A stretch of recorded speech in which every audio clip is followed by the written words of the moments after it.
अधिगम शिक्षण। तो आज हम पेपर 3 अधिगम लर्निंग एंड टीचिंग अधिगम शिक्षण में पढ़ेंगे अधिगम क्या है। फर्स्ट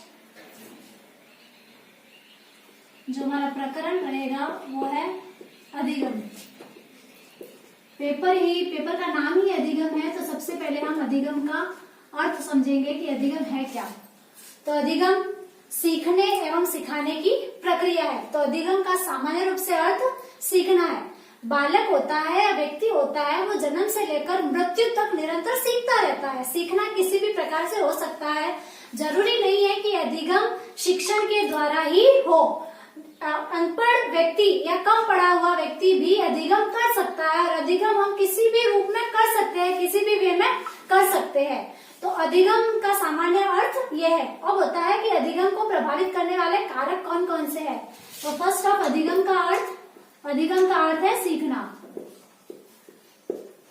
अधिगम का अर्थ होता है सीखना। सीखना किसी भी प्रकार से हो सकता है। अब सेकंड है अधिगम को प्रभावित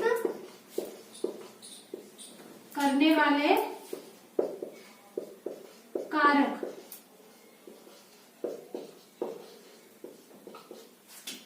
तो सामान्य रूप से अधिगम को बुद्धि, स्वास्थ्य, उम्र, ये जो कारक होते हैं वो प्रभावित करते हैं। मतलब अधिगम मतलब सीखना।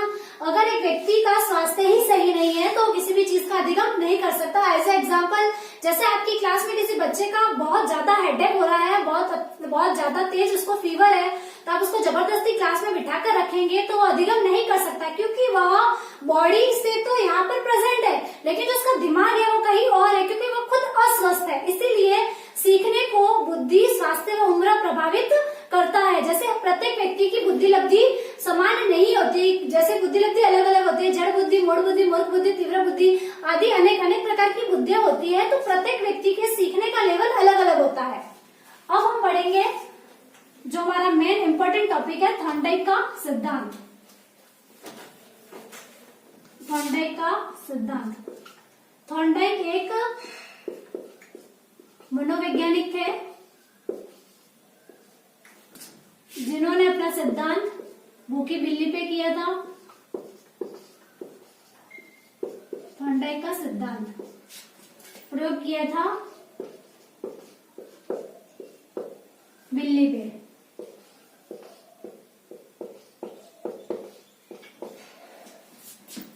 थॉर्नडाइक के सिद्धांत को अन्य नामों से जाना जाता है। इसका फर्स्ट नाम है प्रयास एवं त्रुटि का सिद्धांत। इसको प्रयास एवं त्रुटि का सिद्धांत भी कहते हैं। प्रयास एवं त्रुटि का सिद्धांत, या इसको उद्दीपक अनुक्रिया का सिद्धांत भी कहा जाता है।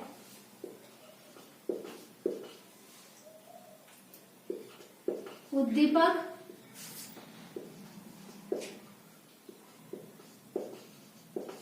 अनुक्रिया का सिद्धांत, प्रयास एवं त्रुटि का सिद्धांत, उद्दीपक अनुक्रिया का सिद्धांत, या इसको प्रयत्न व भूल का सिद्धांत भी कहा जाता है।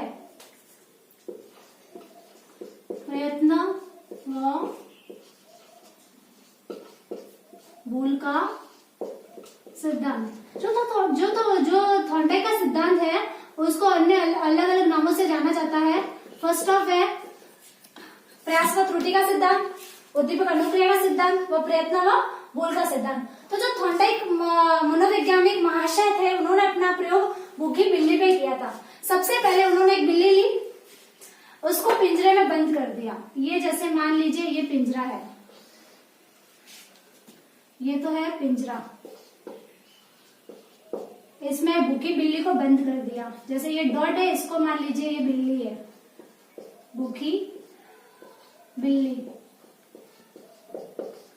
सबसे पहले थॉर्नडाइक महोदय ने एक पिंजरा लिया, उस पिंजरे में भूखी बिल्ली को बंद कर लिया। इस पिंजरे में बहुत सारे लीवर थे, ये सब लीवर है। लीवर इट मीन्स हमारे बॉडी वाला लीवर नहीं, लीवर मतलब बटन, ये है लीवर। लीवर मतलब बटन। थॉर्नडाइक महोदय ने एक पिंजरा लिया, पिंजरे में भूखी बिल्ली को बंद किया। उस पिंजरे में बहुत सारे लीवर थे और पिंजरे के बाहर उन्होंने उद्दीपक रखा। मतलब ये पिंजरा है, पिंजरे के बाहर यहाँ पे रखा उद्दीपक। उद्दीपक मतलब मांस का टुकड़ा।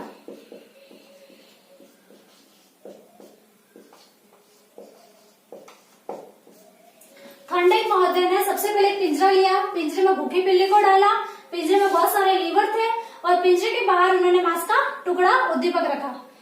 तो जो बिल्ली थी वो भूखी थी, तो जैसे ही उसने मांस के टुकड़े को देखा तो उसको पाने की कोशिश करी। तो बिल्ली मांस के टुकड़े को देखकर पिंजरे के अंतर्गत उछल कूद करने लगी। तो इन पिंजरे में जो इतने सारे लीवर थे उसमें से एक लीवर ऐसा था जिसको दबाने से पिंजरा खुलता था। तो बिल्ली उछल कूद करने लगी। तो बहुत समय कोशिश करने के बाद उसका जो पंजा है वो उस लीवर पर पड़ा जिससे पिंजरा खुलता था। पिंजरा खुल गया, उसने मांस का टुकड़ा प्राप्त कर लिया। थॉर्नडाइक महोदय ने वापस दूसरे दिन उसी बिल्ली को वापस पिंजरे में डाला और वापस सेम अनुक्रिया या क्रिया हुई। तो यह प्रयोग थॉर्नडाइक महोदय ने कम से कम 4 से 5 बार किया। तो ज्यादा बार कोशिश करने के पश्चात बिल्ली को यह ज्ञात हो गया कि इस पिंजरे में ही एक ही लीवर ऐसा है जिसको दबाने से पिंजरा खुलता है।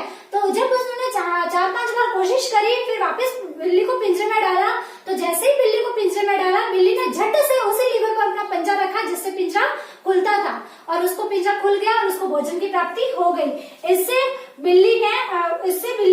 इसीलिए इस सिद्धांत को प्रयास एवं त्रुटि का सिद्धांत भी कहा जाता है, क्योंकि बिल्ली ने उसमें बहुत सारे प्रयास किए थे। उद्दीपक अनुक्रिया का सिद्धांत भी कहा जाता है, प्रयत्न व भूल का सिद्धांत भी कहा जाता है, क्योंकि बिल्ली इसमें बहुत सारे प्रयत्न करती है और भूल से उसका पंजा सही लीवर पर पड़ता है, पिंजरा खुल जाता है। इसके पश्चात जो थॉर्नडाइक महोदय थे उन्होंने 2 नियम दिए थे, मुख्य नियम व गौण नियम। थॉर्नडाइक महोदय थे, उन्होंने 2 नियम दिए थे। इनके जो नियम थे वो 2 थे। फर्स्ट था मुख्य नियम,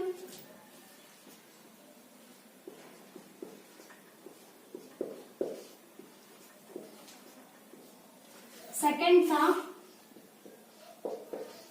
गौण नियम।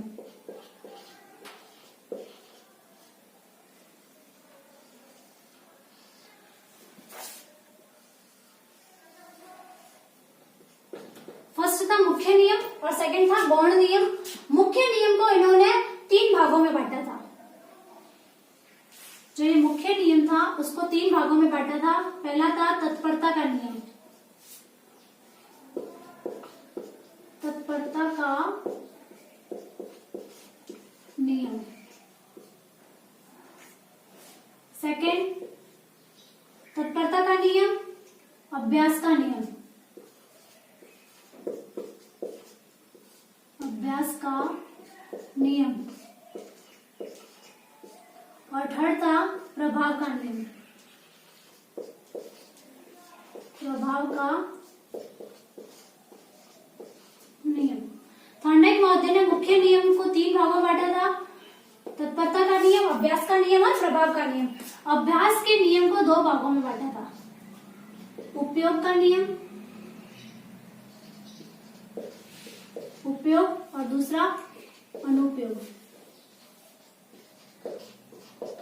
उपयोग का नियम और अनुपयोग का नियम। तो ये तो हो गए मुख्य नियम। इसके पश्चात गौण नियम। गौण नियम को थॉर्नडाइक ने 5 भागों में बांटा था। पहला था बहुप्रतिक्रिया का नियम, बहुप्रतिक्रिया का नियम।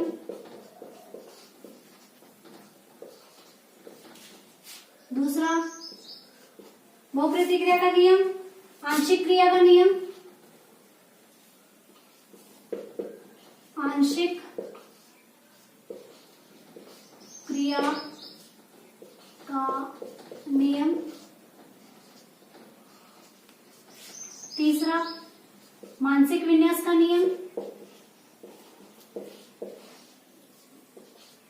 मानसिक विन्यास का नियम। फोर्थ साहचर्य का नियम, साहचर्य का नियम। फिफ्थ, तदात्मीकरण का नियम।